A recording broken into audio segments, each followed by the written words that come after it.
So for most of my life, I've been plagued with this constant anxiety and stress of whether I will ever meet the one. Will I ever meet the love of my life? Will I be alone forever? When will I get that promised happily ever after? And I know it's not just me who has this constant fear and anxiety. In fact, I think it's a majority of us who are going through this, whether we're single or if we're in a not so ideal relationship. We can't help but wonder, will I ever meet that actual love of my life? And we can't blame ourselves for thinking this, right? It's been heavily emphasized, whether it be in movies and books. Honestly, a majority of what we talk about are relationships. While it is something that's really important, I think for a lot of us, the anxiety and fear of being alone has become such an issue that it's becoming unhealthy. And while it is such a beautiful thing, I truly think we're overdoing it. The concept of love is beautiful, but we're placing so much emphasis on it that we are actually forgetting like what it actually means. Oftentimes we see these end products of love. So we're seeing people getting gifted flowers and vacations and like all this stuff, especially on social media. But we're skipping like all the work it took to build a healthy and sustainable relationship. Although we know that a lot of it is fake, we still can't help but yearn for this, right? Like I do believe that we are meant for love, but a lot of times we're really placing high importance on relationships and finding love to the point where it starts to taint the beauty of it. And so this brings me into my next point, that comparison is truly the thief of all joy. I especially blame social media for this because constantly we are being bombarded with examples of what a relationship should be, what love should look like, and it's extremely deceiving because we actually don't have any way of knowing whether these people are actually happy or not. So we just assume that these people who are portraying the relationship online are indeed happy. And when you're constantly looking at relationship content online, you can't help but automatically compare your life to that. And you see in all the ways that you're lacking. Even if you're in a relationship, you'll see that, well, my boyfriend is not doing this for me and my boyfriend's not taking me on this trip, when on TikTok I saw this happen. And it just creates this constant state of deprivation. When in reality, there's no way you can have it all. And you can't have everyone's best version of relationship in your relationship. Aside from social media, how about in real life when you come across friends or other people who are in a relationship? We just automatically assume for some reason that they're happy. Just because you're in a relationship does not mean you're happy. And I can definitely attest to this. Let's assume that the couple you're comparing yourself to is happy. That's still just such a small snapshot of their lives. And we don't know how things are going to look like in a year, in a few years from now. You never know the full story. Things can happen down the road that will drastically change. And there's no way you can see it all play out. One example I can give to you. For those of you who don't know, I was actually married. And the moments leading up to that were awesome because you get to do all these celebrations, you're getting engaged. I had a lot of friends who were single at that time. I was engaged a lot earlier than them. I was married a lot earlier than them. There might be other people who were looking at me at that time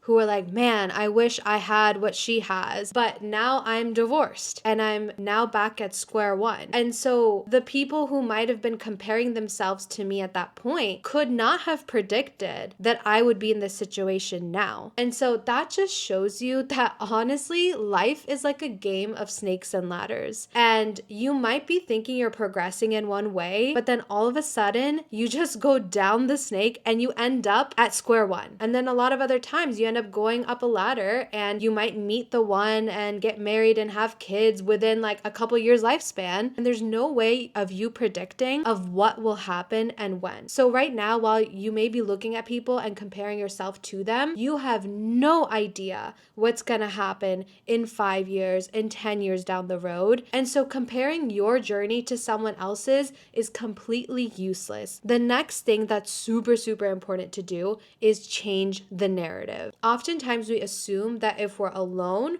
we're unlovable. That if I'm not in a relationship, that means I'm the problem. That means I am not worthy. I'm not beautiful enough. I'm not skinny enough. I'm broken somehow. And these are actually inferences our mind makes up to justify an external circumstance. Okay. So the external circumstance is the fact that in this chapter of your life, you're alone. But where our mind goes wrong is by jumping to the conclusion that that means you're somehow broken or that you're not worthy of being loved. So it's super important to call out those false and negative thoughts, because those are only going to get in your way of actually finding someone.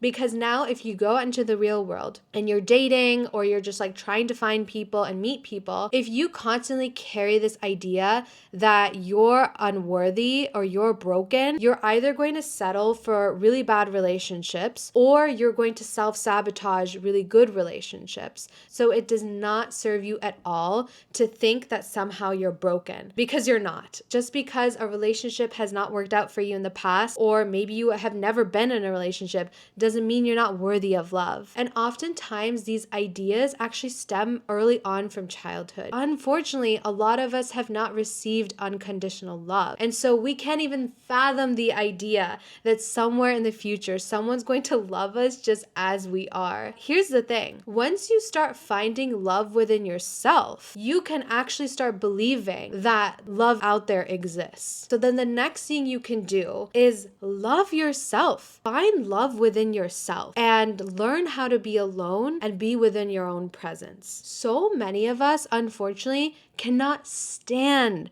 our own presence. And you may think that you're okay with being alone, but can you actually just sit there with your thoughts and not watch Netflix and not read a book and not listen to a podcast and just be there with yourself in your own presence? That's actually a lot harder than it seems. Being alone by yourself and loving yourself is so important. You're going to prove to yourself that I'll be just fine. I'll actually be okay. At the end of the day, the only person that will be with you forever until the end of time, and maybe even after that, is yourself. And so it's so important to strengthen this relationship. Be okay with being by yourself. Live alone for a little bit. Go on a solo trip. Go to restaurants alone. Just be in your own company. Once you start doing this enough times, you'll start becoming so empowered because you'll not fear being alone. Oftentimes we fear a situation because we don't know what it's going to be like, right? But when you actually place yourself in that situation and you practice being alone, you understand it's not so bad after all. So I highly encourage trying to find moments where you can just be by yourself, and this will ultimately help you realize that things will be okay. So another way to reduce this constant stress of being alone forever is focus on what you can control. So oftentimes we keep stressing over situations that are just simply out of our control. You cannot control who you're going to meet or when you're going to meet the love of your life. All you can control is working on yourself and showing up as the best version of yourself possible. As long as you take ownership and responsibility for what things you can actually change in your life, the rest will just fall into place. And that's where you're just going to have to trust that things that are meant for you will work. Do you ever worry that when you go to sleep, you won't wake up? Do you constantly worry that the roof over your head will just fall over you? Majority of the times, probably not. We just assume that the next day will come and, we'll be healthy for the rest of our lives. So if we assume all of these good things will occur, then just also assume that you will meet the love of your life. The thing is, once you constantly focus on something so much and you want it and you're desperate for it, you actually repel it. And you actually make it less likely that you will obtain that thing. How many times has this happened to you where you just cannot go to sleep for some reason and you keep thinking about it and you keep trying so hard and you're like shutting your eyes closed and you're like trying to count sheep and like nothing seems to be working, and like the more you focus on the fact that you can't sleep, the more it gets in your way. That is exactly a perfect example of the more you focus on something and you place a lot of high importance reliance on it, the more you repel it actually. So try to just focus on the things you can control, focus on the actions you can take to show up as the best version of yourself. And guess what? Even if for some reason it didn't work out, you still upgraded your life completely. You'll get to a point that you're not even gonna really care that much about finding the one, because you're gonna be so content with your life and you're gonna be so fulfilled that it'll be like whatever. Like if someone walks into your life and makes it better, that's great. And if they don't, then that's fine too, because you've worked on yourself so much. That's the beauty of focusing on what you can control and just leaving the rest to whatever you believe in, whether it be the universe or God. Okay, now some of you may say, well, what if I did all the work? What if I did all the healing? I've been to therapy, I've done the solo traveling, I love myself so much, and yet I still cannot seem to get rid of this anxiety of being single forever. What do I do now? I don't blame you. You're totally right. There are still people who have it all, who would make the perfect partner, but still cannot seem to find the right person. How do we explain those scenarios? The thing is, nothing in our life is guaranteed to us. And there are people who will not find the love of their lives, at least in this lifetime. And there are people who will get sick, who will be terminally ill, who will lose their jobs, who will lose loved ones, who may not be able to have kids. Basically, you get the point. Hardships happen to all of us, and we all have these tests in our lives. So what's the solution to all of this? It's being happy enough. It's being happy with what you have in this given circumstance and being okay with that. This doesn't mean that you're settling, and this doesn't mean that you give up your goals in the future. It means that you accept the reality of the situation as it is now, and you're grateful for what you have. You can still be happy enough right now and even acknowledge that being in a relationship may even make you happier, but that doesn't change the fact that you're happy enough right now. Being happy enough allows us to open our eyes to all the blessings we have around us and to be grateful for what we have and grateful for all the complaints that we don't have, for so many things that could go wrong in our lives. It's so important to be happy enough. This way, the absence of a partner is not causing this constant state of deprivation. Rather, it's something you're actually looking forward to and you're curious about and you're excited for. But the lack of it doesn't mean that you're any less of a person now. And the lack of it doesn't mean that you can't enjoy your life as it is now. When you're happy enough, you make decisions out of a state of empowerment and abundance, because now you know that you are perfectly fine as it is. So anyone in your life will only add on to it and make it better, but they will certainly not make it worse. So when you're happy enough right now, you won't settle for mediocre relationships. You won't settle for unfair treatment. You won't settle for situationships and just breadcrumbs. You will actually get the love you deserve because you're happy enough right now. You have calmness and peace and clarity, and you're not lacking anything. You're not desperate. When we're in a state of deprivation, we make decisions that are bad for us. We make decisions out of fear of being alone.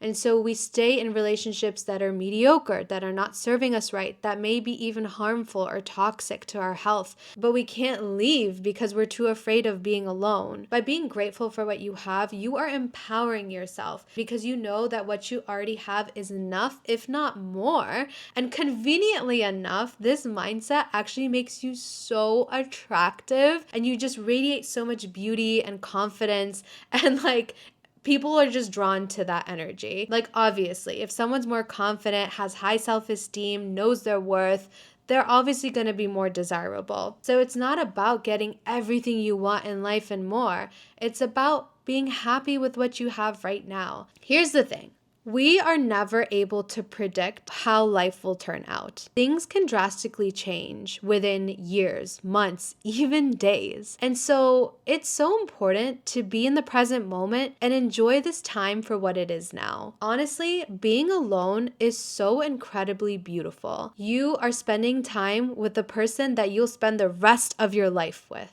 You get to learn so much about yourself. This is an incredibly empowering and beautiful time of your life. And honestly, people who are in relationships, who have kids, who have other obligations would kill to be where you are right now. So savor every moment of it because you don't know how long it's going to last. So I'm going to finish off this video by saying the love you so badly want exists because you are full of it. And so if you can love yourself that well, someone else can certainly too.